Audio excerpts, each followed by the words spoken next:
Good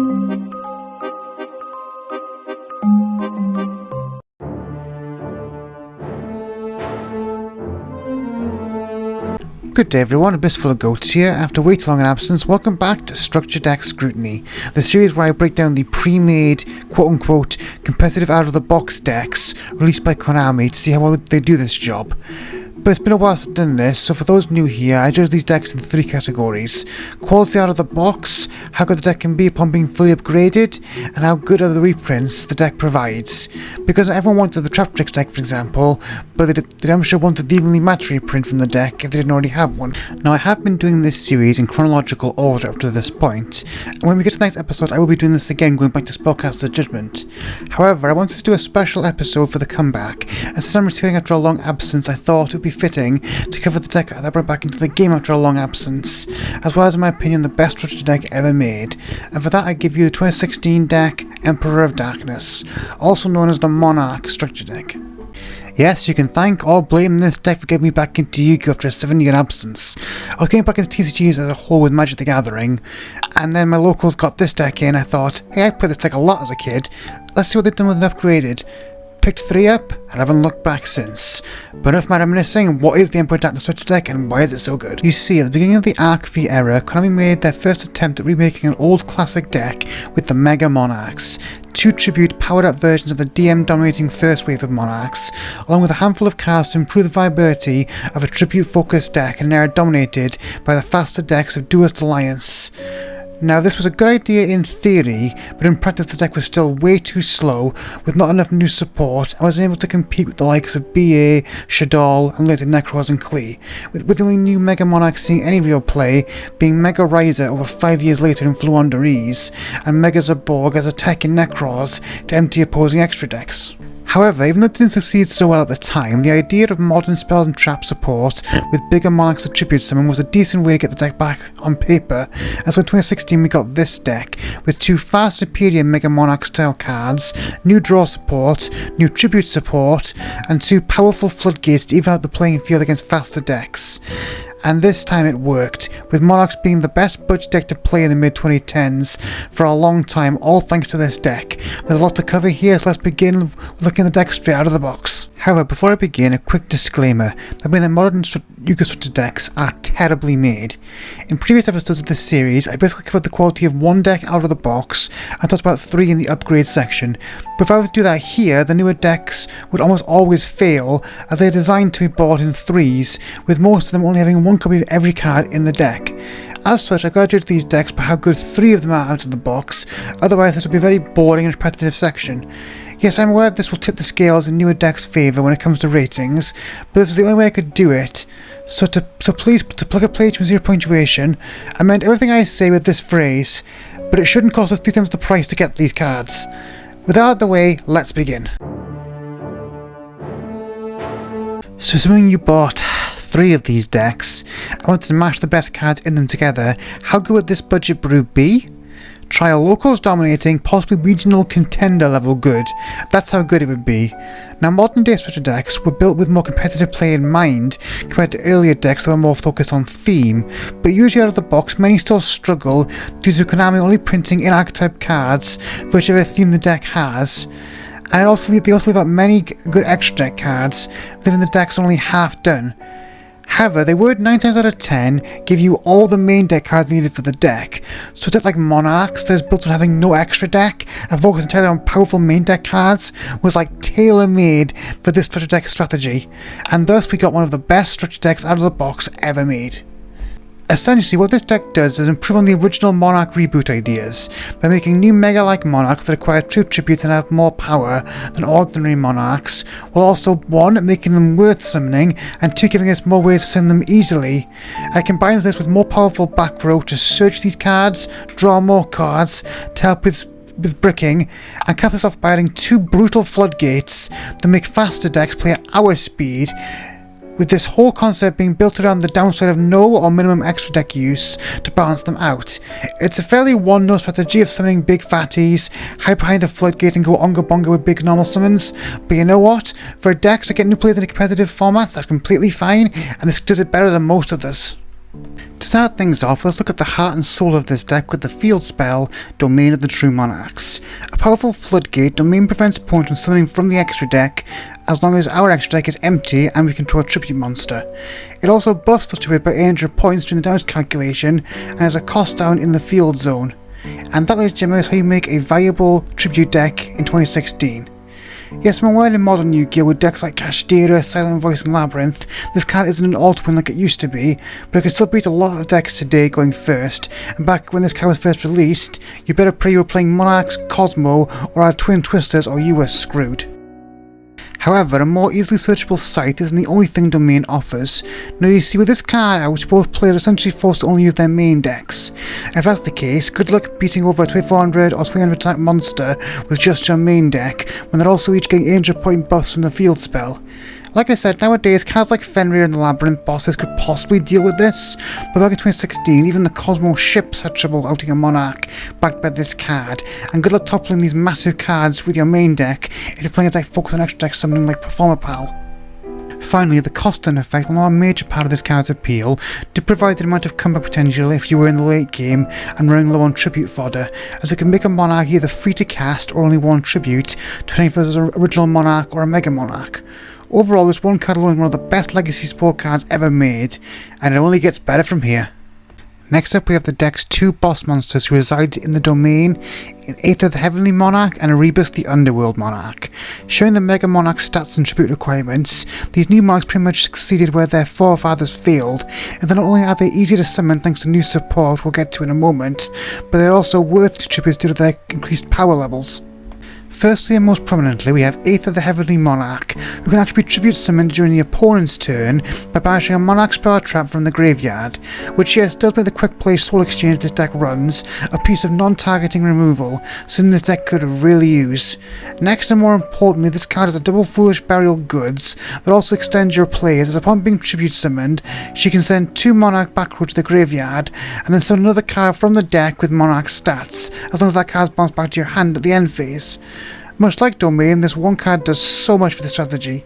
Firstly, it's a graveyard setup that allows you two follow-up plays by pitching the Prime Monarch for a repeatable monster, and Pantheism of the True Monarchs for search power, that also gives you more attack power and either disruption on your opponent's turn or a powerful follow-up play for next turn, which we'll discuss later. And secondly, the removal it enables with Stormfall is extremely powerful, as it is both a quick play effect and one that cannot be stopped, as one, it does not target, and two, it tributes the monster much like a kaiju would, so it gives the deck access to the best kaiju ever made essentially, with Aether not only being bigger than most kaijus but also having other effects that you can use.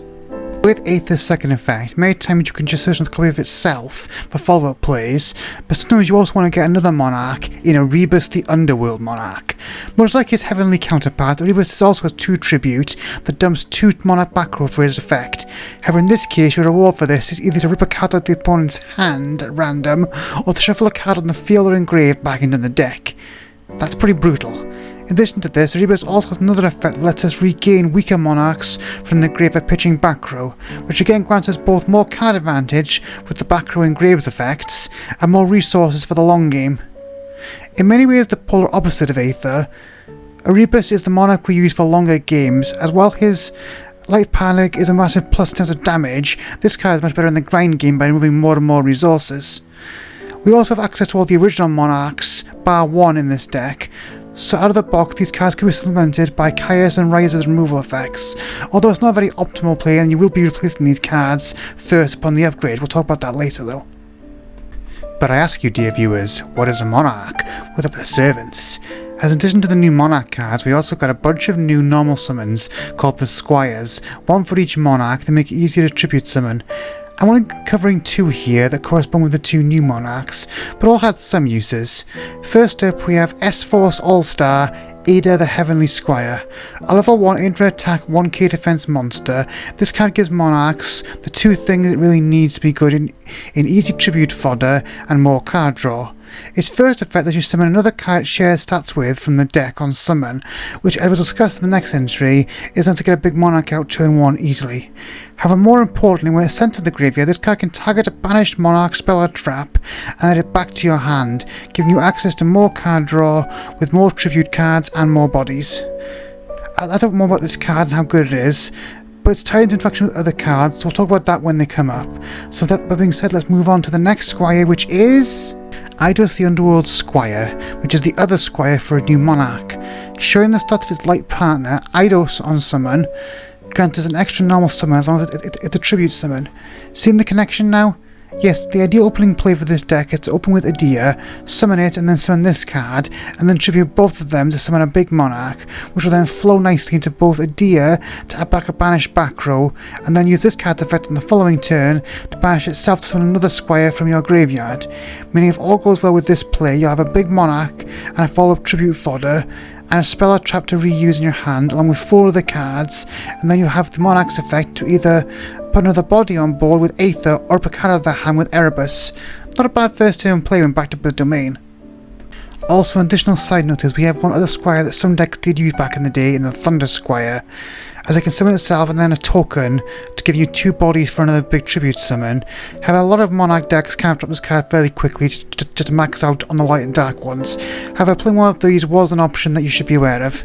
Other new cards in this deck include the Prime Monarch, a trap monster that can banish cards from grave to resummon itself, giving the deck both repeatable tribute fodder and discard fodder for the next card in this video, along with a good 2400 defense wall, and the Pantheism of the Monarchs, which finally give the deck some draw power by allowing us to pitch a piece of Monarch back row like Prime to draw 2 cards. In addition to this, it could also banish from grave to allow its controller to pick 3 Monarch spells as traps, and have the opponent add one of them to their hand. And yes, you could pick 3 of the same one in case you're wondering. This combined with the Dia and Prime gave Monarch a draw, recursion and search loop, which greatly improved the deck's competitive viability, allowing it to outgrind much of its competition. Bolstering these new cards, we also have the Monarch Stormforth, which is a quick play soul exchange, meaning it can allow us to use one of our opponent's monsters for a tribute summon. In fact, it doesn't target, by the way, meaning that thanks to Aether, this deck now has a quick play kaiju that also summons another massive body as well as a board breaker going second. Definitely a good example of second wave Monarch support being bolstered by this deck's new cards. This card, along with Pantheism and Domain, made this deck what it is, giving it its disruption, card draw and lockdown power to play with modern decks. Another such example was Return of the Monarchs, a continuous spell card that for the cost of locking you out of the extra deck, allows you to search your deck for a new Monarch or monster with Monarch stats when we tribute summon, which again thanks to Aether and Stormforth could be twice in a turn cycle. Along with Pantheism, this card was our primary card advantage generator, although it did make bricky hands worse, so this deck has always struggled with unfortunately. Speaking of search power, we also got a reprint of the Tenacity of the Monarchs to search all these cards by revealing a monster with Monarch stats from our hand.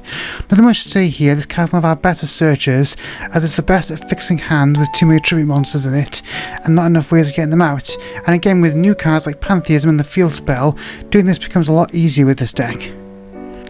And finally we got a reprint of the Monarchs Erupt, as essentially 3 more copies of Domain of the True Monarchs, with it being a skill drain for all non-tribute summon monsters, as long as our extra deck is empty and we've got a tributed monster on the field.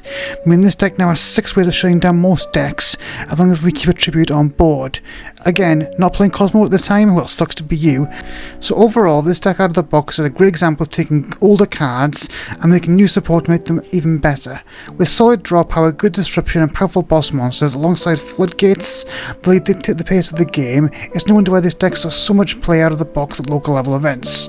Really, the only knock on this deck out of the box is that outside of the squires it doesn't have that much good tribute fodder. More on that in the reprint section, but often the squires are enough, so it's not that much of a downside. As such, I give 3 improved art in the structure decks a rating of A- for playability out of the box. Moving on to the next section, let's look at this deck at its full power. We not only have access to 3 copies of the structure deck, but also all the required singles to play the deck like it should be.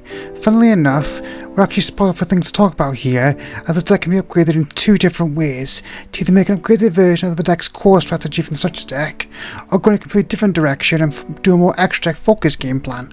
Firstly, we have the fully upgraded version of this deck's domain lock game plan, and I'll make this fairly quick as much of this deck's core is already in the structure deck, so our goal here is just to shore up some of the holes in the strategy and add in some new cards that work. So firstly we need to expand upon the tribute summoning and lockdown themes by adding the Fiend monsters in the form of Vanity's Fiend and Majesty's Fiend, the latter of which being especially good in this deck as it has the stats to work with the Monarch back row and Erebus. Essentially domains number 4 through 9, both these cards are here to essentially make sure the opponents can play the game. First up is Vanity's Fiend, which is essentially a domain on a massive body, and even nastier, as a 2400 attack tribute monster that prevents both players from special summoning. Pretty much everything I said about domains still applies here, only it's much worse because now, the only way a deck going second is winning is with removal back row, meaning going first in its prime, very few decks get out this. And let's say the opponent outs this Fiend. Well, he better kill us the same turn, because next turn we have his brother in Majesty's Fiend for him to deal with, which, like I said, not only has the Monarch stats, a 2400 attack and 1000 defense, making him compatible with all the back row, but also the ability to turn off all activated effects on the field. In fact, this card may be one of the best cards in this deck, because not only is he a crippling floodgate going first, but he can also be a good board breaker going second. Outside of these Fiend monsters, we also need to pick up a copy of Graze the Light Monarch, which bizarrely is the only original Monarch that wasn't included in this deck. Yeah, that makes sense, can I? We've printed all the Monarchs that no one was playing in Modern Yu-Gi-Oh, but not the one old Monarch that still was seeing play. Anyway, that's another rant for another day. I want tribute with the original Monarch stats. Graze can pop 2 cards on the field on tribute summon, and then draw those cards' owners 1 card for each card popped. So yes, in a pinch this card could be used to clear the opponent's way for an attack, or as a last resort piece of removal, but 9 times out of 10, it's our own cards we'll be popping, as not only will this allow us to gain back the card advantage at the tribute summoning, but it's also another way to set up our graveyard with cards like the Prime Monarch, which we can set, pop, and then both draw and use its graveyard effects for massive advantage. Finally, for domain, we need to round out our consistency cards with a Load of Darkness and 1-for-1. Honestly, I was surprised that 1-for-1 wasn't in this deck, as it's such a good way of starting our combos off by searching a deer, and a lure in a deck with at least 9 darks is always a good way of drawing more cards. I'll talk about the other ways to upgrade this deck in a second, but I wanted to give a grade to this upgrade path first, as not only a top tier deck for its time, but it's also super cheap, making one of the best ways for new players to break into the competitive scene from this period. For that alone, I give this upgrade of Domain Monarchs an A+. However, if you wanted to play a different, albeit more expensive version of Monarchs, then there was also another version of this deck known as Extra Deck Monarchs. As the name suggests, it's a style of Monarchs that forsakes the no extra deck effects to play a more diverse and powerful set of threats at the cost of consistency. As you can imagine, it also is a lot more pricey as we need a whole extra deck to play it. Now this extra deck could vary depending on the format, but as a lot of the best extenders for this kind of deck are level 5s, it usually consists of a lot of rank 5 cards like Pallades, as well as Ultimate Zokin to go into Crystal Wing, the latter of which being a very pricey card at the time of this deck's release. In addition to this, you would need to play different tribute fodder in the main deck to make up for the extra deck, with the best options being the Red Super Quantum and Kaiser Vorse Raider, hence the rank 5 engine. And even more than Domain, you'll need the Fiends, as you don't have access to the Domain's lockout effect, which this still needs a variation of. And finally, in 2016 you would also have needed Brilliant Fusion and its engine, as not only did Gem Knight Seraphonite give you another Eidos extra normal summon effect, it was also level 5 extra deck plays. Thankfully this engine's now banned, so I'm going to worry about that anymore. So all in all, Extra Deck Monarch is a very powerful deck, but it's a lot more pricey than Domain for not that much more power, which is often why it's looked at the more inferior version of the deck. And I'd agree with this, giving this version of the deck a B+. I think overall I'd give Monarch a full power an A, as it did produce 2-tiered decks, but the price of one of them does knock the score down from perfect. Finally, there are the Goat and Edison decks you could build with this deck. However, I'll be covering those separately at some point in my other series. The last thing I'll say for this section is that if you want to play any version of Monarch nowadays, Fenrir and the Bestials are cards I'd highly recommend adding to the deck, with the former being a card you can summon for tribute fodder and being amazing disruption, and the latter being both excellent anti-graveyard cards and 1 tribute monster to trigger things like Domain. So if you wanted to play a competitive deck with barely any investment back in 2016, you could do with basically 3 of this deck in a few bucks, and you got the building blocks for an Edison and Goat deck on top of this. But if this deck's gameplay didn't appeal to you, did it include any singles you'd be interested in either getting from the deck or back on the secondary market? Oh yeah, absolutely. In fact, every once in a while, a structure deck will have one card that almost overshadows the rest of the deck because it's an absolute meta powerhouse that everyone wants, getting its first meaningful reprint. This includes, as I mentioned earlier, evenly matched in the Trout Trick structure deck, Ash Blossom's first meaningful reprint in the Salad deck, and this deck where we got the reprint of one of the strongest cards ever made in Soul Charge. A normal spell, Soul Charge, allows the user to pay life points in increments of 1,000 and summon that many monsters from the graveyard, with the only downside being you couldn't conduct your battle phase the turn you play it, which due to how it's worded means you can still play it on the first turn, funnily enough. I mean, do I need to say how busted this card is? If you played around the time, no, but this card's been banned for 5 years now. Wow, it's only been 5 years and this thing was banned? I will for the newer players, I guess. Essentially, this card gives you 2 full boards with which to make plays with, as any monster removed from the field with either opposing card effects or for being used as summoning material can now be used twice for the cost of 1 card. This means twice the amount of potential link summons, twice the number of non-monster per turn effects, and twice the number of interactions the opponent needs to have to break your board. Honestly, while not quite max C levels of power, this card almost gives you as many resources as the bug does, and your chances of winning against an opponent that's resolved this card are equally as low. There's a reason this card's been banned for 5 years and will never see the light of day ever again. In fact, the only deck with this card isn't as busted is, ironically, Domain Monarchs. With no extra deck to use and a strategy that doesn't summon much at all, the only use for this card in this deck was recovering tribute material turn 2. So yeah, a bit of an odd choice for this structure deck to reprint it in, but definitely added value to the deck, so no complaints here on that. Outside of the broken staple, we still have a lot of other cards to talk about here, starting with 2 cards that were powerful at the time, but became broken as hell within a year of this deck's release: Dandelion and Level Eater.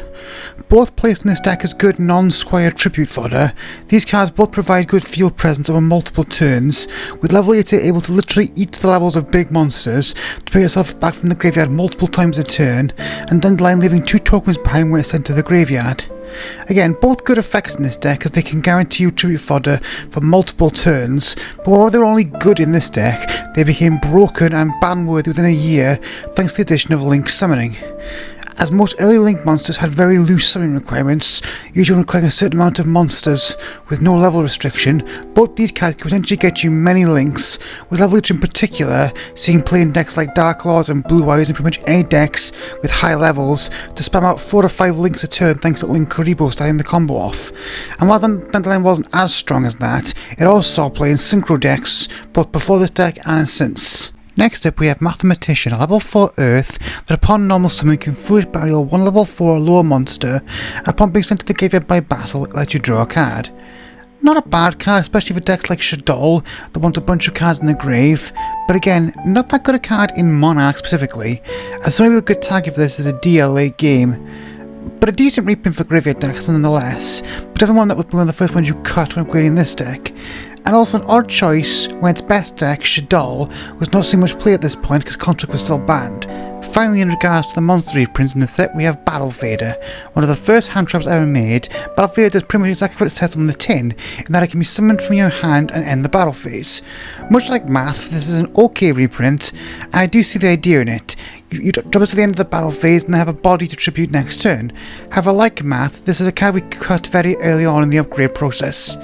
However, this card, although it hadn't seen much play in a while, got a small resurgence a year later when Zodiac hit the field, and Chainburn became a good anti-meta choice, so not a bad reprint overall, I guess. Moving on to the spell reprints other than Soul Charge, we have 2 notable ones, one for retro formats and one that would be good in future formats, both of which serve a similar purpose in this deck in Soul Exchange and Enemy Controller. Starting with the former, Soul Exchange, much like Stormforth, is a spell that allows us to use an opponent's monster as a tribute. However, unlike Stormforth, it's not a quick play and it requires you to skip your battle phase to use it, so as you can imagine it's a pretty easy cut for the modern Monarch deck. However, this card is still in this section because it's one of the best cards in GOAT format Monarchs, especially in a variant known as Soul Control, which use this card and cards like Thestalos to whittle down the opponent's resources and win in a grind game, in a form where this card's downside didn't really matter due to the slower pace. So between this card and all the old Monarchs, we actually have got a pretty good GOAT deck here, at least the beginnings of one. On the opposite end of the spectrum we have Enemy Controller, a card which was printed in the same set as the original Zaborg, but didn't see too much play until a lot later. A quick play spell, Enemy Controller has 2 modal effects, both situationally useful even if we usually use one over the other. Firstly, it can change the battle position of one monster. Not particularly useful in modern Yu-Gi-Oh, but I guess it could be used to run over an opponent's monster with too high an attack, or to push through damage going second. However, more importantly, this card allows us to tribute a monster to take control of an opponent's for a turn. Now on the surface this seems kinda bad, after all. With cards like Change of Heart and Brain Control, why play this which requires a cost but when they do it for free? Well, firstly, this card is a quick play, meaning that unlike those other cards, this can be used as disruption during the opponent's turn, going first, as well as a way of clearing boards going second.